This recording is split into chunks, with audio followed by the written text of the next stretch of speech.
بسم الله ولا حول ولا قوة إلا بالله. ازيكم حبايبي عاملين ايه؟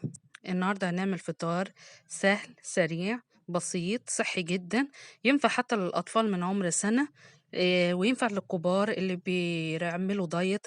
ينفع عشاء حلو جدا وخفيف جدا ومشبع جدا. عندي لبن محطوط على النار وعليه شوفان على حسب الكمية اللي انت عايزاها، ونص معلقة عسل صغيرة. بنقلبهم مع بعض يبقى شوفان ولبن وعسل نحل على حسب الكمية اللي انت حباها. في ناس ما بتحبش العسل النحل، ممكن تحط سكر دايت. في ناس مش عايزة سكر خالص. في ناس عايزة اللبن أكتر فتزود اللبن.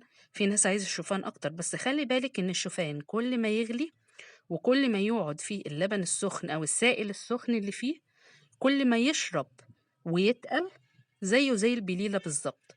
بس فوائد الشوفان أكتر بكتير كمان من البليلة اللي هي الغلة اللي هو القمح. هنقلب على النار لحد ما يغلي، وكل ما يغلي ويقعد فيه السائل السخن اللي هو اللبن كل ما يغلي أكتر ويتقل أكتر. وطبعا فوائد الشوفان لا غنى عنها وكلنا عارفينها، مع كمان العسل النحل. ده ينفع فطار، ينفع عشاء، ينفع للأطفال من عمر السنة. آآ هايل جدًا، فوايده كبيرة جدًا، ويا ريت تقروا عنه عن فوايد الشوفان في النت، موجود كل شيء على اليوتيوب.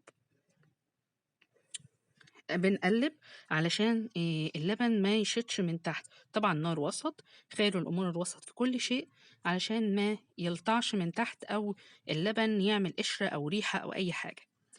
بعد ما تقل معايا خلاص قفلت النار كده كفاية، وهنزل برشة فانيليا. أي حاجة فيها لبن، سواء عصير أو على النار أو مهلبية أو رز بلبن، أي شيء فيه لبن يبقى على طول فيه فانيليا. الفانيليا بتدي للبن طعم رائع، وبتمنع أي ريحة زفارة ولا حاجة لو لبن جاموسي أو كده. عندي طبق فيه موز، أنا رصة موز من تحت، وهنزل بخليط اللبن والشوفان والعسل والفانيليا بعد ما تقل. بعد كده عندي موز تاني، هارُش كمان هازوّق بقى الطبق بموز كمان. عايزين رشة ف قرفة يبقى جميل جدًا، لو رشة قرفة في الخليط يبقى حلو جدًا.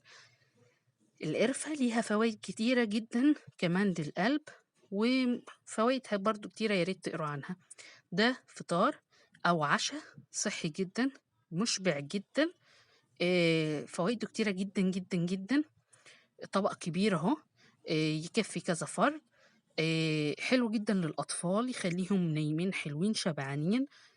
وألف هنا وشفا على قلبكم، ومع السلامة.